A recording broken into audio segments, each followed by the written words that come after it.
In May 1937, the University of Cambridge set up a mathematical laboratory under the direction of Professor J. Leonard Jones to provide a general computing service for scientists, using mechanical and electrical calculators.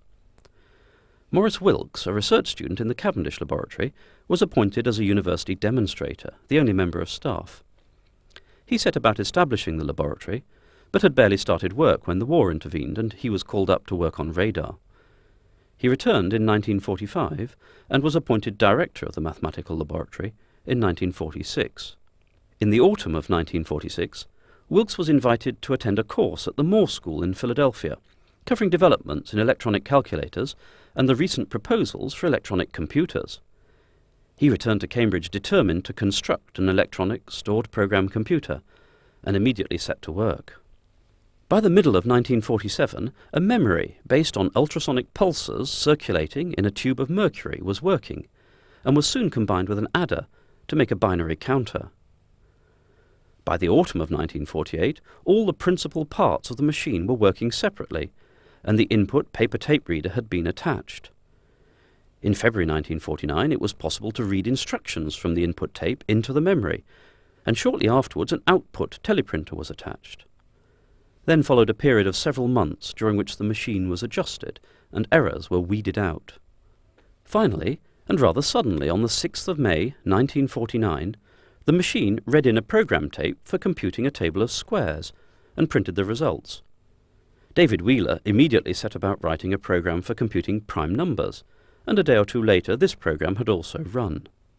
This pioneering achievement by Maurice Wilkes and his team was the first complete and fully operational general-purpose electronic digital stored program computer. 50 years later, in April 1999, the computer laboratory celebrated the anniversary of this historic event with a two-day meeting, including talks about the EDSAC and subsequent work in the laboratory up to the present day, historic exhibits, displays on the computing service, and demonstrations of current research.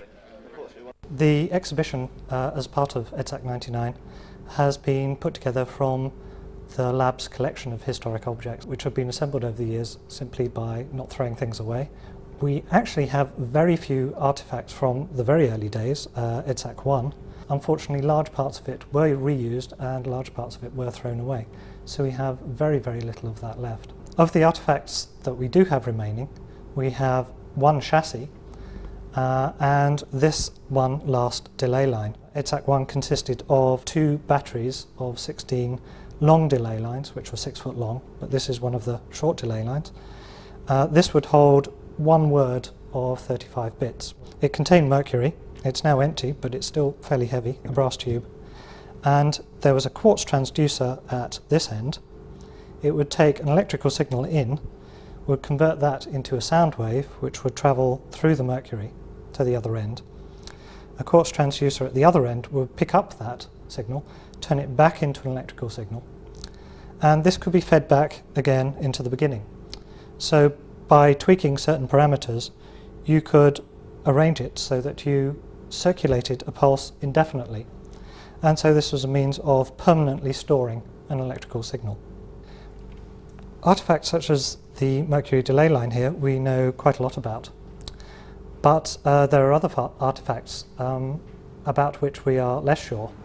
An example of that is an object which we found in a cupboard while we were setting up this exhibition, and one of the engineers pointed out that it was a hygrometer for measuring the humidity, humidity being another factor which would affect the performance of the mercury delay line. Until the engineer pointed this out to us, we didn't know what it was, and today is a unique opportunity for us to discuss with the engineers and other pioneers about the artifacts which we've collected together here. I started in the lab in 1949 when EDSAC 1 was being built, and that is a particular chassis from EDSAC 1. The whole machine was made out of chassis of that form. How many roughly would there have been?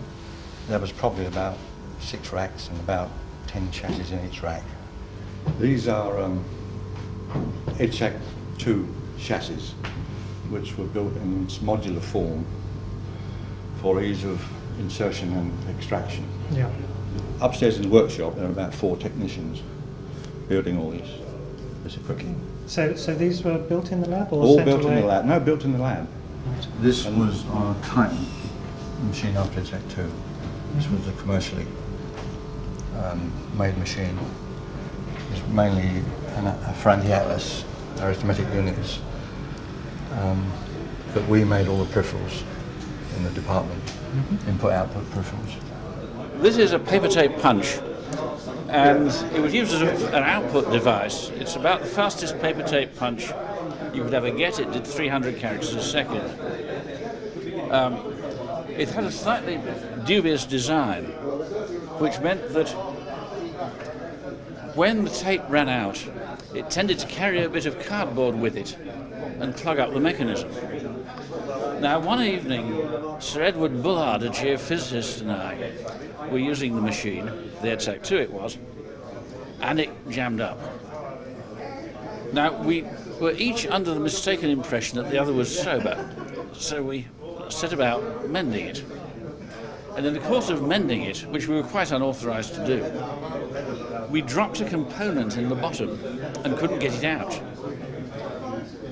And what we had to do was to try to discover, at 10 o'clock at night, a girl with a thin enough arm to be able to reach in the bottom here and find the bit and get it out, so we could put it all back together again without being detected doing that which we were not supposed to do.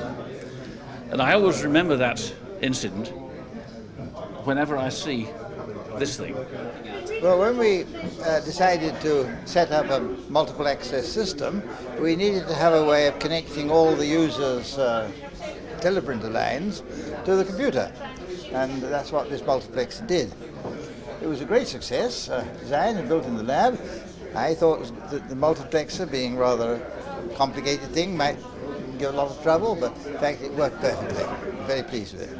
It's nice to see that it has been well preserved. Well, we now come to the part of the exhibition of photographs where we look at some of the computers. First of all, the EDSAC 2. These photographs, I guess, were taken in the early 1960s. The machine itself in its cupboards. On the right, the magnetic tape decks.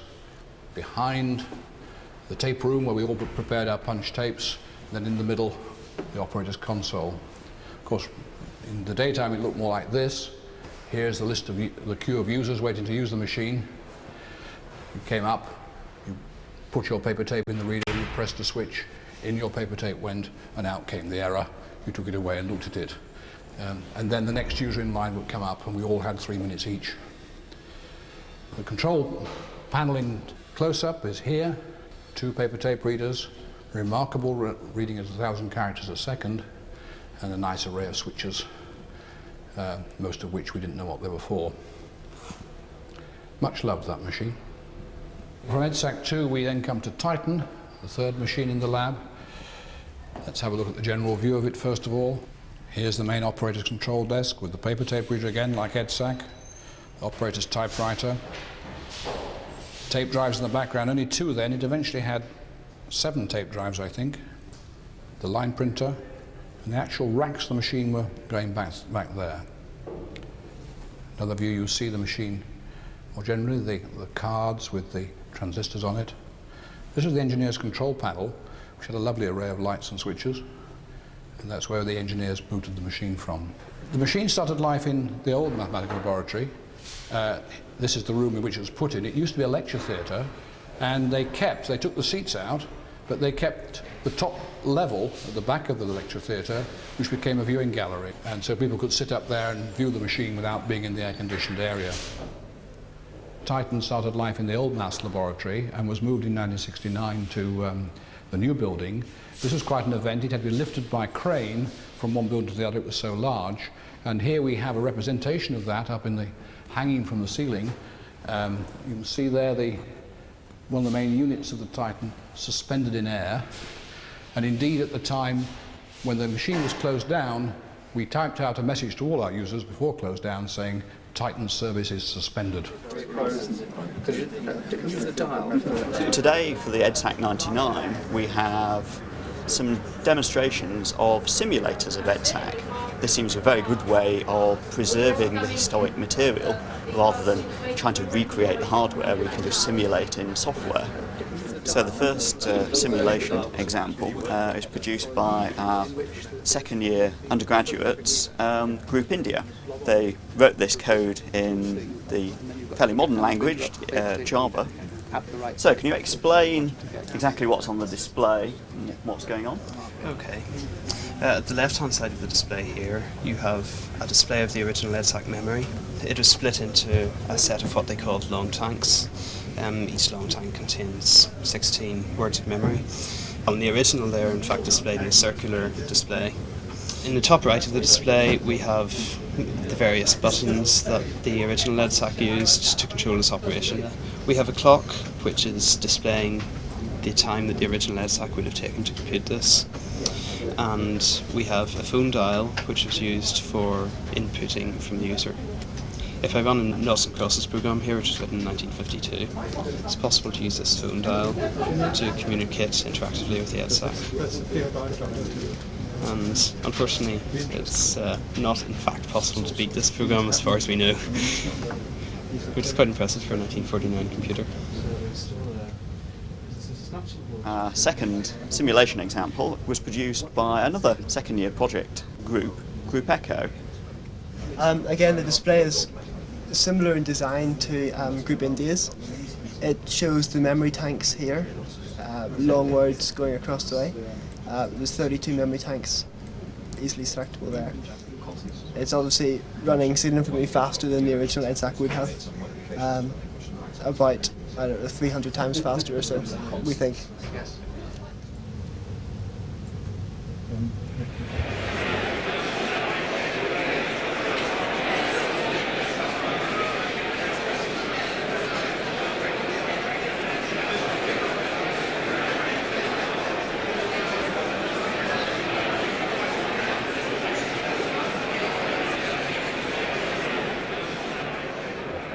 Ladies and gentlemen, welcome to EDSAC 99. It's really heartwarming to see so many old members and supporters here to help us celebrate something which is a landmark in world science. But it's also for us a very domestic matter. We hope that we can get the balance right between domestic and global. My name's Robin Milner. I have the honour to be the current head of the computer laboratory. Remarkably, I'm only the fourth head of the laboratory, which, as you know, was originally founded in 1937 as the mathematical laboratory under Professor Leonard Jones, whose son is with us today. In fact, almost everybody is with us today. Then, of course, Professor Maurice Wilkes took over in 1946, followed decades later by Roger Needham, and then a decade and a half later by me. But now we're going back to 1949. There's no doubt that in May 1949 a new form of human activity began, which is already more significant than telephone and television and will soon outstrip printing. These are all innovations which put new engineering triumph in the hands of ordinary people, and they are things whose impact on our lives could not be fully perceived at the start.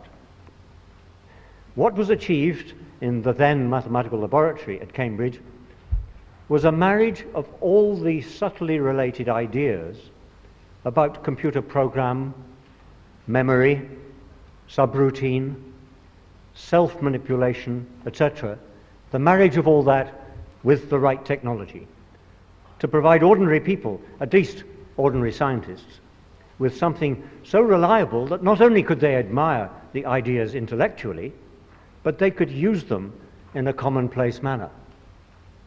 This was the miracle, for so it now seems. The outcome of this new human practice is twofold. First, or was twofold. First, a computing service to manage the practice. Second, a new intellectual discipline arising from the practice. These are stated in no particular order.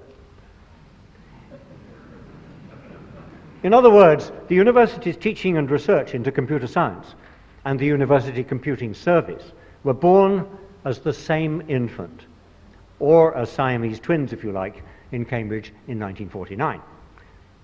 This infant is now two 50-year-old adults. And in EDSAC 99, we are going to hear what they've been doing all their lives. If you follow the history of the whole computer laboratory, you're struck by the way these two activities have been interwoven.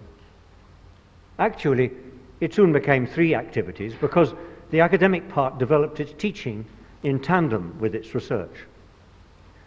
On the service side, you can see how one machine after another, developed from research, became the computing servant.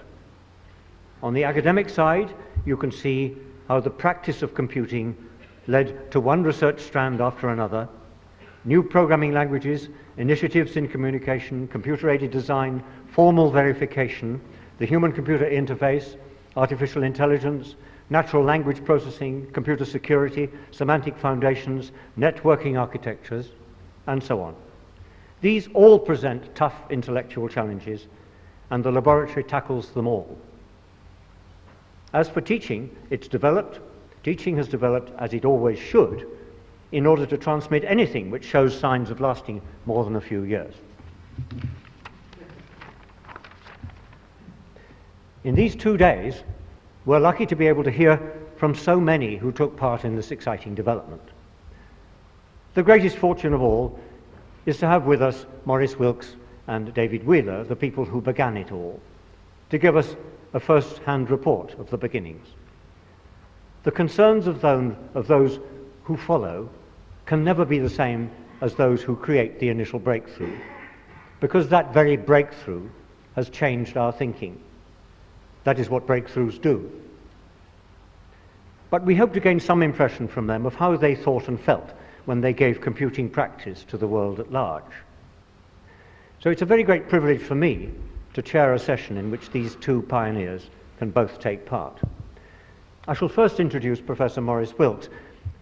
Of course, I won't tell all his history, but he is an interesting example of people who become consumed by something quite different from their own initiation into research, which in his case was the propagation of waves in the ionosphere. What made this transition? Well, perhaps he will tell us, but there's so much more that we hope he'll tell us as well. So it's a privilege to introduce Maurice Wilkes, who started that ball rolling, and I hope is going to start this ball rolling for us today. Maurice Wilkes.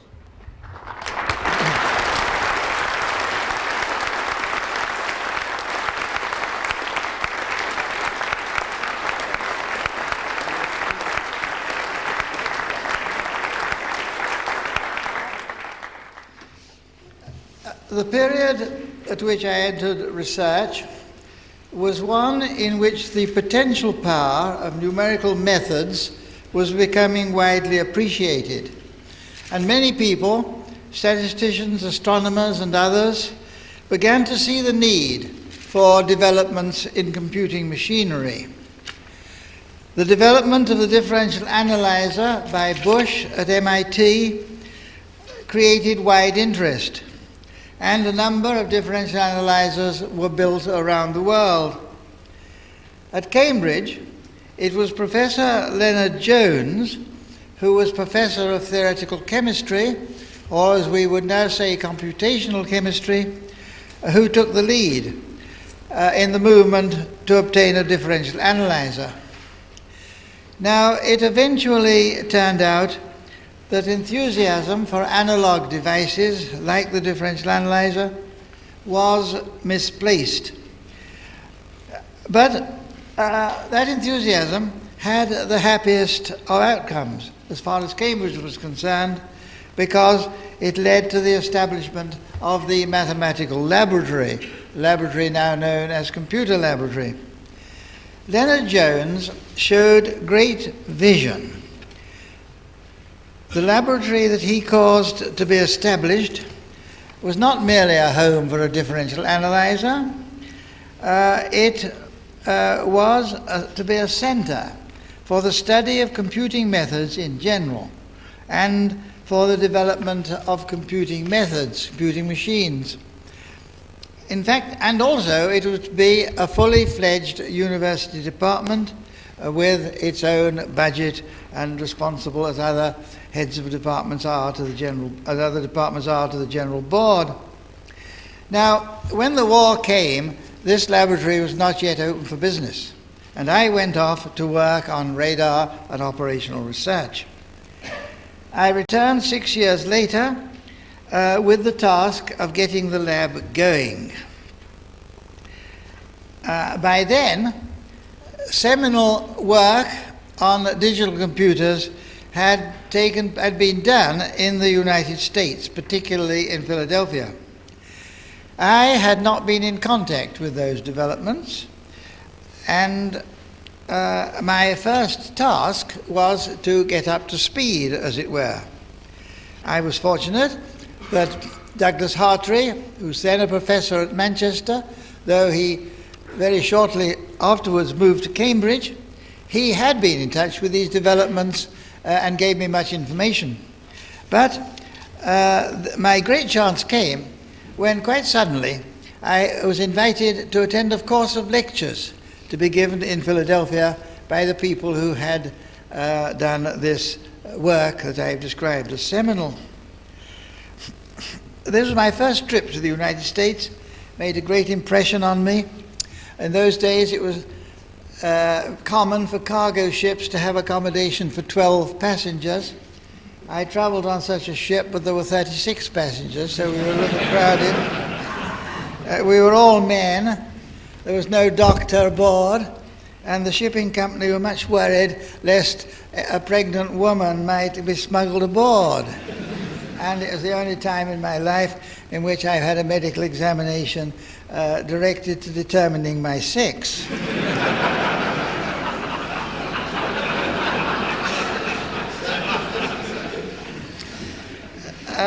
I'd been delayed in getting a passage because still just after the war, and I missed the first part of the course of lectures, but that didn't matter. I got the important part. And afterwards I paid a round of visits to important personalities in this new subject, based on introductions given me by Hartree. Now that trip gave me great confidence. I felt at the end of it that I knew all that there was to be known about this new field, and I gradually found myself being gripped by the idea that come what come may, we were going to build a computer in Cambridge. Fortunately, I was in a position to act. I didn't need to consult anybody. People sometimes ask me whether the original proposal for the EDSAC still exists, but there was no need for such a proposal. A lab existed and I was in charge of it. My terms of reference were to work on methods of computation and computing devices. I had a budget and I could negotiate more. Of course, I was helped by the climate of opinion of the times, the overwhelming relief that the war was over. Feelings felt in universities, and especially in Cambridge. To get things going, universities had been sleeping during the war, to get them going again, and to re-establish peacetime values. All that helped. I began to sketch the design of the machine that became the EDSAC on the Queen Mary on the way home. I fairly clear what it was going to be, simple, but I hoped that we could design it with an eye to users' needs. It was to have a mercury memory. This was a suggestion made by J.P. Eckert, one of the pioneers in Philadelphia, principal pioneer. His idea was that you should have a tube of mercury about 5 feet long that pulses in the form of ultrasonic sound pulses should be propagated down the tube. When they came out of the other end, they were cleaned up, amplified, resynchronized, and put back in at the beginning. So these pulses went round and round and round, and in that way the pattern of the pulses was preserved, stored. It was really the only form of memory that at that point offered itself. Williams and Kilburn had not yet demonstrated the cathode ray tube memory that they were working on in Manchester, and was to have such a profound effect on the direction taken by the computer field. Their historic baby computer, based on that memory, didn't come about until 1948. There's an impression that the EDSAC was built from war surplus junk, and indeed that appears in the booklet you've been given. But it's not true. It was built of new stuff, some purchased from government stores we were allowed to use, and others just on the open market. A lot of valves were given to us by the government, and in a sense they were surplus, but they were new. The building of the EDSAC was not a student effort either, although students helped. John Bennett, a Queenslander, who was our first research student and is here today, joined very early. I was his supervisor, and he cut his teeth by working with me on the design of part of the main control. And he later pioneered computing for crystallography, an area of application which was not pressed by me because I doubted whether the EDSAC would be powerful enough. David Wheeler, the second research student, similarly tackled the programming system, and he soon outstripped us all. The invention of the closed subroutine, the design of his famous initial orders, and the programming system that supported the EDSAC.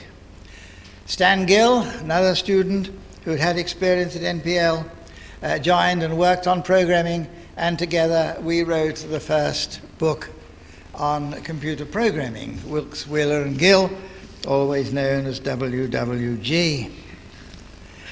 Now, the first thing that I had to do was to build up a team.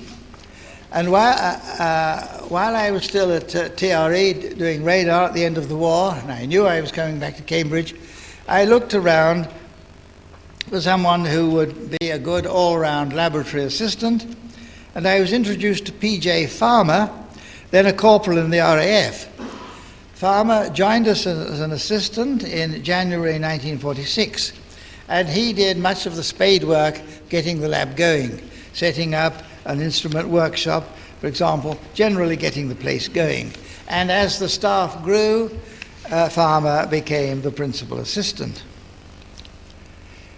It was obvious that we should start off with the memory, because that was the most problematic of the units that we had to construct to make a computer. One day I met Tommy Gold, who had worked on ultrasonic tanks, ultrasonic delay units, when doing work for the Navy on radar during the war. And he gave me a lot of design information, complete design information really. With his help and with Farmer's, I started on the memory, and we had pulses circulating by January 1947. So things went fairly fast. Gold did me another great service. He introduced me to Bill Rennick, who was an experienced electronic engineer who had also worked on radar for the Navy. And Rennick joined in March 1947. And with Rennick's help, then we could get going in real earnest. Gordon Stevens, an instrument maker, joined in September 47. Sid Barton, who'd had electronic experience in the RAF 2 weeks later. Dick Kimpton, Len Foreman,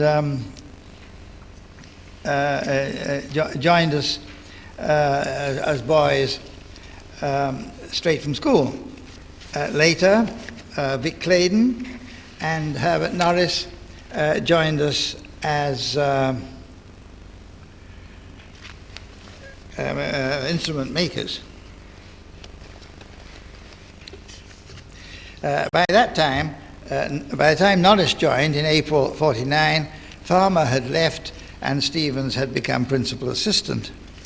You may be surprised at the importance that I attached to having an instrument workshop, but there was a clear need, because it was obvious that even though the computer was to be electronic, it was going to be dependent on mechanical peripherals for input and output and magnetic tape.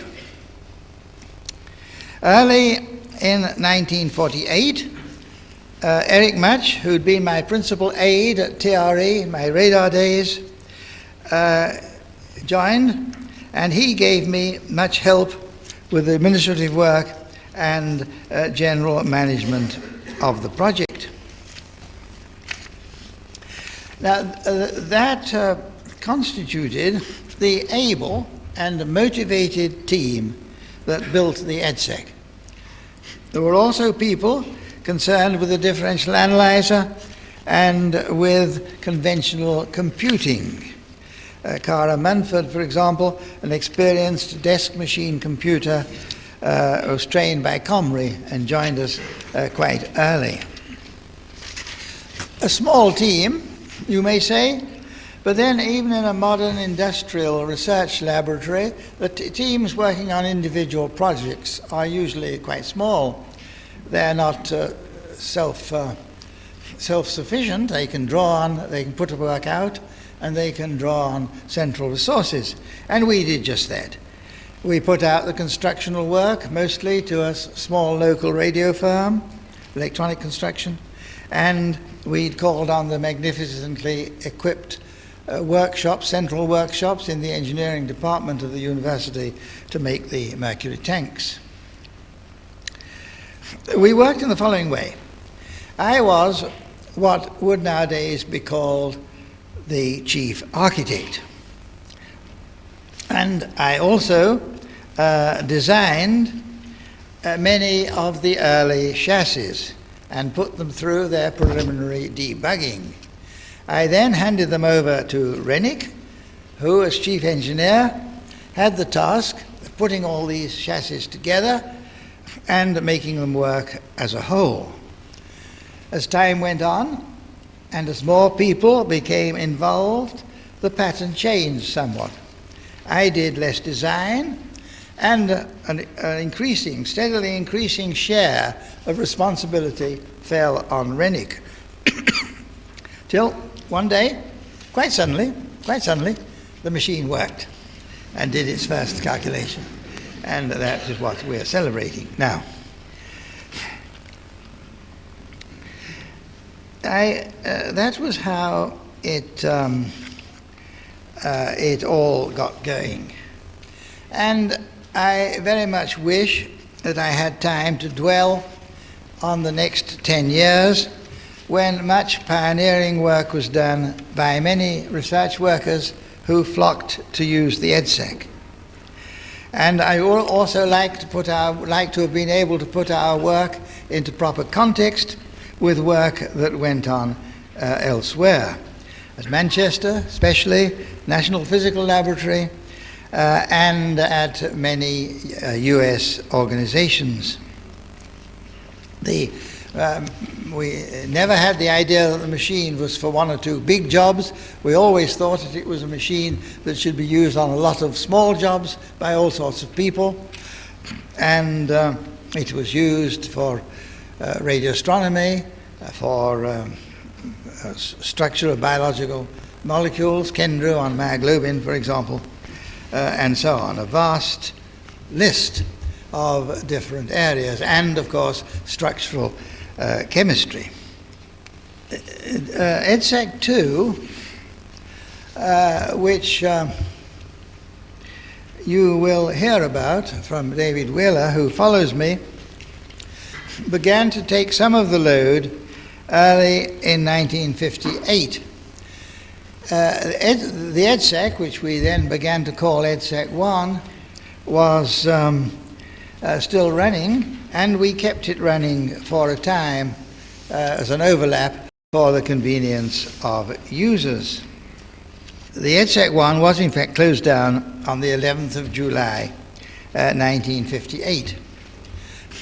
Nina and I felt that we should mark the occasion of the shutting down of the EDSAC and handing over to EDSAC 2, and we organised a dinner in the combination room of St John's College, to which we invited the entire technical and administrative staff of the lab with their wives.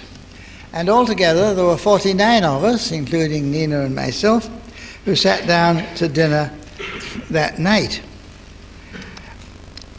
Some people had left, of course, and some were recent newcomers, but by and large, the people at that dinner were the people who had, over a period of a dozen years, made the computer laboratory, or the mathematical laboratory as it still was, into the place that it had become.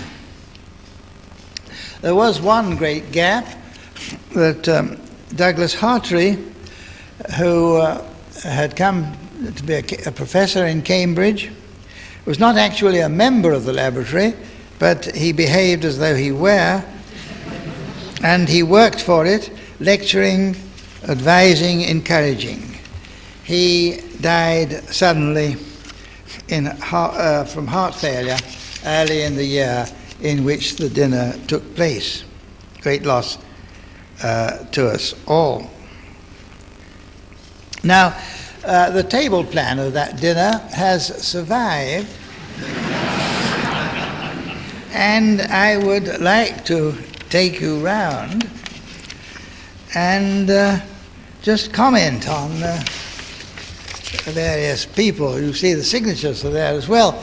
I believe there are quite a lot of people, perhaps 20, in this room who are present at the dinner, and if they would like to add to what I'm saying, I think we've got plenty, a certain amount of time, if the chairman were willing. I'm sure if they stood up and interrupted me, then this would be extremely nice.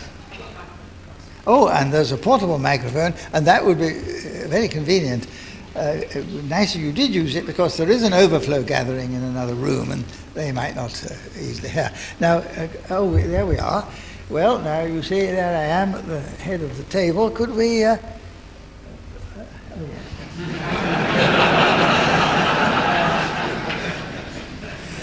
now, on my right was Mrs. Claydon, the wife of Vic, and she was an expert secretary. And whenever my own secretary let me down, was away or left or something, Mrs. Claydon would always come in and help out. So I got to know her very well and depended on her. Sid Barton, who joined in October 47 from the RAF, became the leader of the electronic workshop, and he played a major role under Rennick in commissioning the EDSAC. He succeeded Dr. Wiseman as chief engineer a good deal later, and he got the degree under the whatever statute it is that gives a degree to university officers. Margaret Much was one of our earliest staff programmers.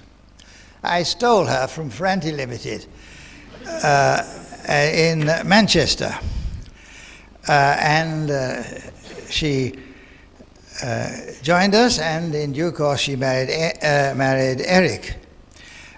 Cupid was ever active in the computer laboratory, in the maths lab. Margaret went on to work in the engineering department later, and then to University of East Anglia. Let's see now, Vic Claydon, as I say, he joined in November 48.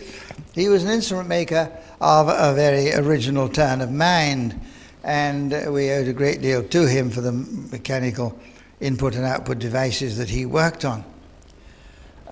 Eric Much, in due course, as I said, he joined to help with the administrative side of the lab, and in due course he was named by the university as superintendent of the computing service, which was a clear recognition that what had started as a research undertaking had become a service, official service to the university. Eric unfortunately died very suddenly when he was managing the move to our new building. He was a close friend of mine, a close friend of everybody, and we much missed him. Jeff Miller was the first member of the staff older than myself. And as I foresaw that we were in grave danger of all growing old together, I thought it was very satisfactory to have someone who would retire before I did. It was quite a coup to get Miller. He was very well known as in computing. He was with Comrie in a thing called Scientific Computing Service when he joined us. Miller was the last secretary of the British Association Mathematical Tables Committee, which was an important committee that went right back into the last century. Very active and did a great deal for computing. When Miller retired, he gave me the minutes of this body going back into the 20s. And I had them bound, and I presented them to the Bodleian in Oxford, where the archives of the British Association are.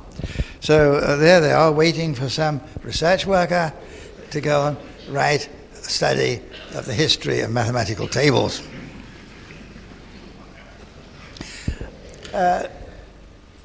Lucy Slater, her name's crossed out. Lucy, you were sick, weren't you? You had what? I was laid up with a bad back. Oh, yes. In plaster from there to there. Well, we're sorry. We're glad you're now better.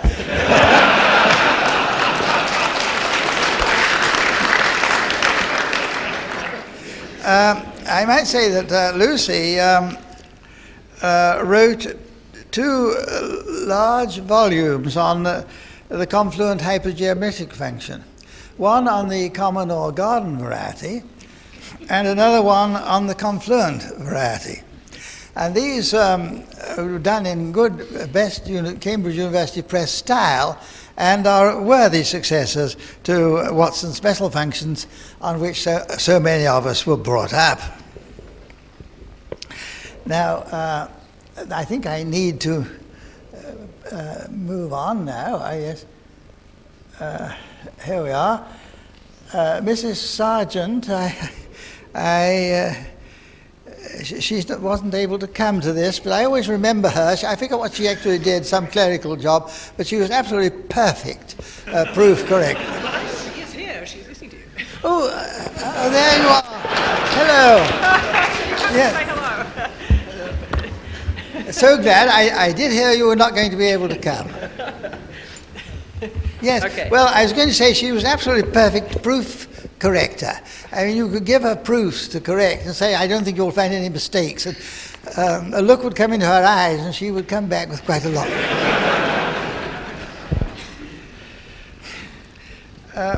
David Wheeler. Well, I could tell you a lot of anecdotes about David Wheeler. But as he is the next speaker, perhaps I better be careful. How do we come? Oh, yes, Mrs. Feinstein. She is not able to come. She was a programmer for EDSAC 2, 1958 to 60. And she learnt Russian. And she was the translator of one of those cover-to-cover translations of Soviet journals that became important at that period. Michael Pittaway and David Barron had both worked in the ionosphere group at the Cavendish, where I took my PhD. And Pittaway remained active in the computer field, and I think in ionosphere as well. He went to Brunel. I'm sorry, I'm not managing this microphone and my notes with the aplomb that I ought to be. David Barron made great contributions to the later stages of EDSAC 2 and to Titan, and he left to become Professor of Computing at Southampton. Valerie Weber became manager of the operating team for EDSAC 2 and Titan. She is now married to David Barron and they live in Southampton. Valerie acted as my personal programming assistant. One time, just before she left, I was interested in list processing, and Valerie, I'm sure, will remember the cars and the cutters that we played about with. I missed her greatly as my programming assistant when she left. Yes? Oh, yes, please. Yes, I remember many happy hours playing with your program.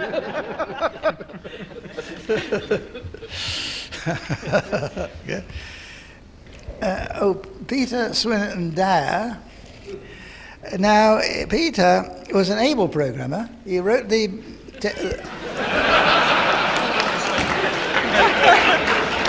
on, Peter, if you want to reply with it. I must have put the emphasis on the wrong word. But I remember he wrote the temporary supervisor for the Titan and did it all in his head, and when someone said it doesn't work properly, he said, oh yes, he just thought for a few minutes and without any reference to any documents, discovered where the bug was. That's true, isn't it? He nods his head. Peter, whose interests were really mathematical, later transferred to the mathematics department, pure mathematics. And then he began a distinguished administrative career. He was Vice-Chancellor of the university when I retired from the university, and he honoured me by taking the chair at my retirement dinner. I much wish I had known about his administrative ability when he was with us, because I could undoubtedly have used it. The first sign that he was moving in that direction was when he developed a compulsive addiction to serving on committees. I'm very thankful you didn't learn. I'm good on committees. I have always avoided being an administrator, merely the boss of administrators. Thank you for taking my remarks at the spirit in which they're intended.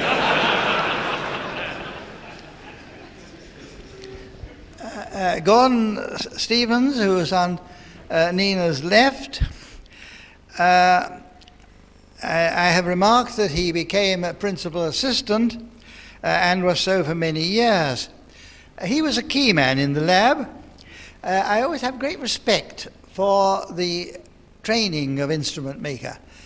Instrument makers are really very versatile people, can turn their hand to anything. Gordon kept the accounts, paid the bills, looked after the air conditioning, and generally ran the building.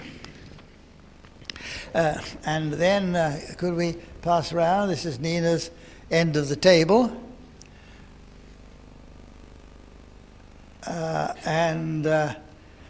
Well, on her right was sitting Bill Rennick, who was with me the co-designer of the EDSAC.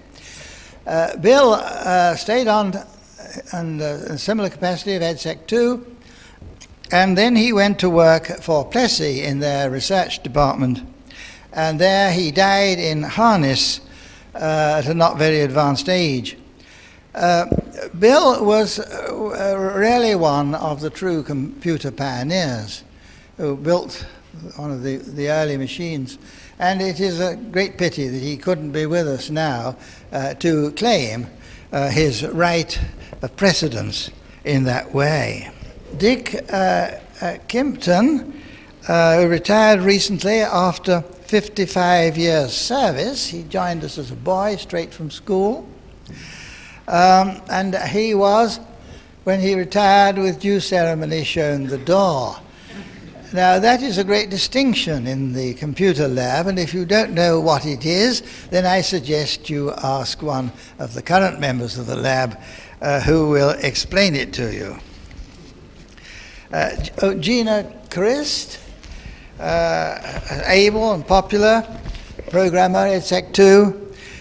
She enjoyed the dinner. There was no lack of lively conversation at that end of the table. You'll see a picture of her. There's a picture of EDSAC 2, a posed picture of programmers lining up to... is she there? Oh, yes. I don't have anything to say, but I thought rather than talking about photos, I'd wave my hand. Well, I was just going to tell them there's a lovely picture of you, a posed picture of EDSAC 2, programmers lining up at test time. And you're at the top of that. And at the bottom there's a magnificent Sikh in a turban. It's a lovely picture. I noticed it's in the exhibition room enlarged. Gina managed Brian Birch, I think, is also present, who, before retiring, taught arithmetic at Oxford.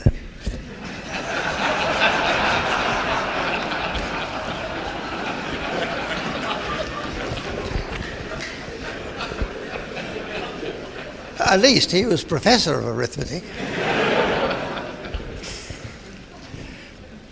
And now, how far have we got? Oh, yes.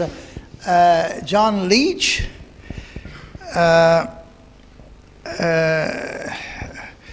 became a lecturer at Leeds, and then Gainserick and Farmer, another Farmer, were members of the EDSAC 2 production team, because we didn't put out the construction of the chassis of EDSAC 2. We set up a little production line at the top of the Maths Lab building. They're members of that team. Now, Dick Munsey, who has died, I'm afraid, some years ago, was our much valued storekeeper. And at the time we took him on, he retired from the RAF with the rank of flight sergeant. Munsey's son followed him into the RAF, and it was very interesting to hear Munsey talk about his son and the difference between being a recruit when Munsey was and when his son was. The modern Irk had all sorts of benefits like bedside lights and things like that.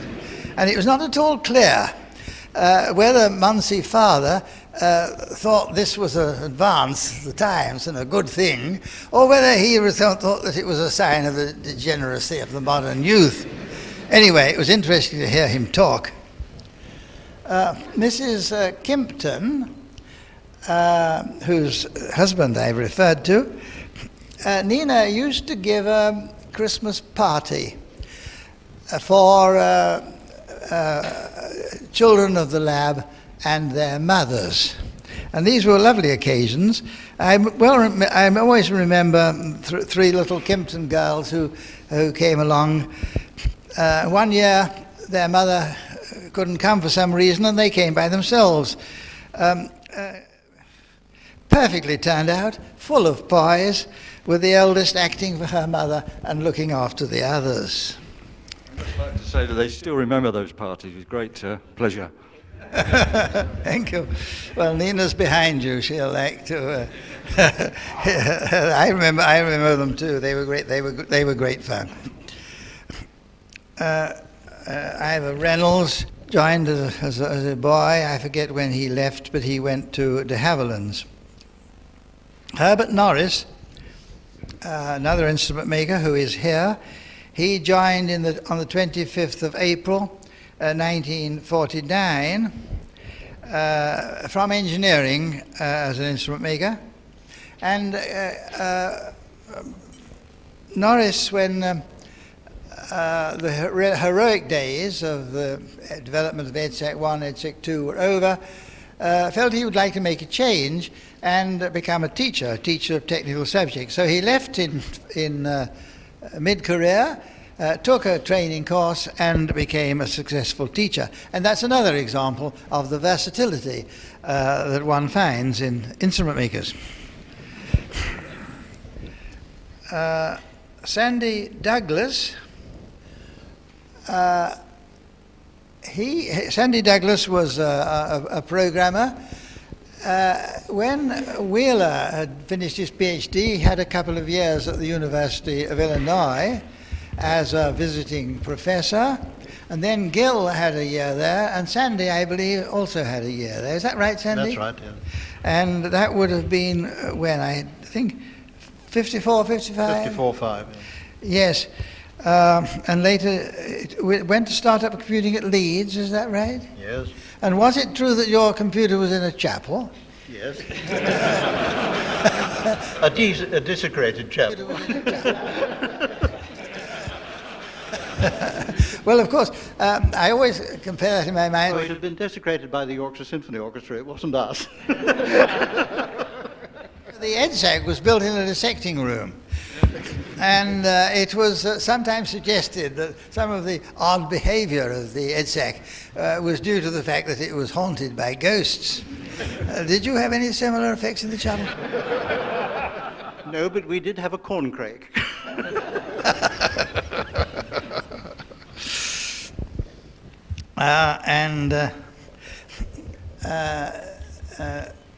Mrs. Barton, who is here, she was very understanding when Sid was kept late. I remember she'd call for him after work, and sometimes he was kept waiting. And the lab gained much from the support that she gave him in this way, and by her understanding of the situation when that happened.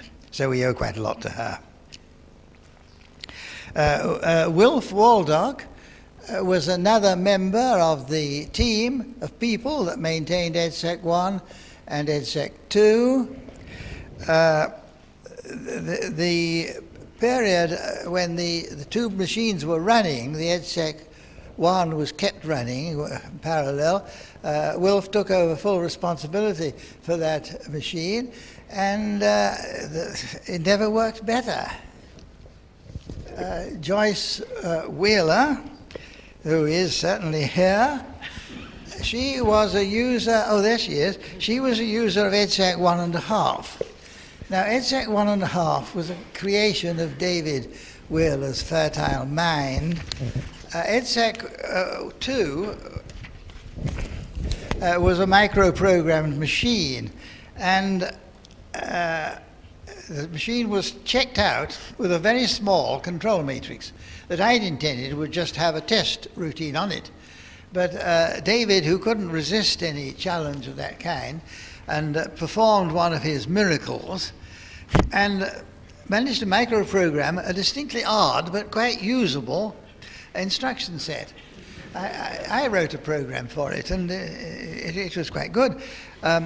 Joyce Blackler, who was a research student then working under Fred Hoyle on stellar evolution on the EDSAC, was finding that the EDSAC wouldn't really deliver the computing power she really needed, and so she took over EDSAC, used 1.5, that's right, isn't it?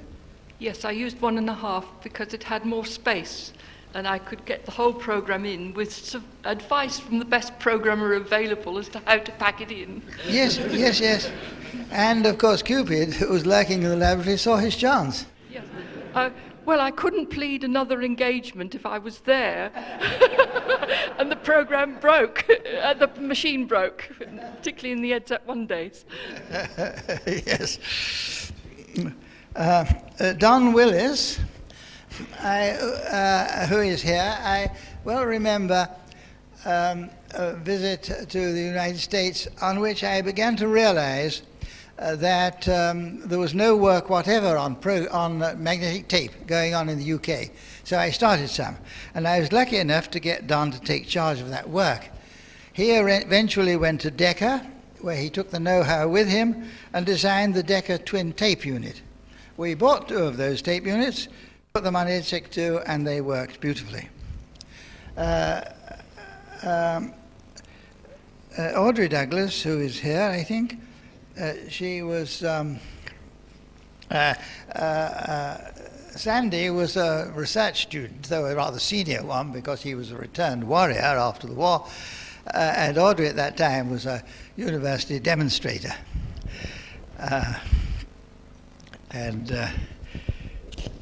So there was a slight imbalance, if you like.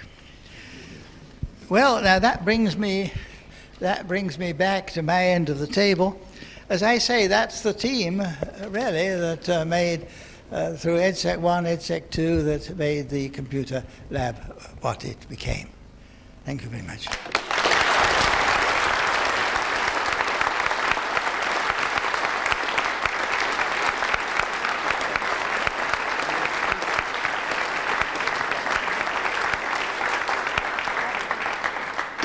Thank you very much, Maurice, for something extraordinarily unique. I don't think any of us quite expected this treat that you've given us.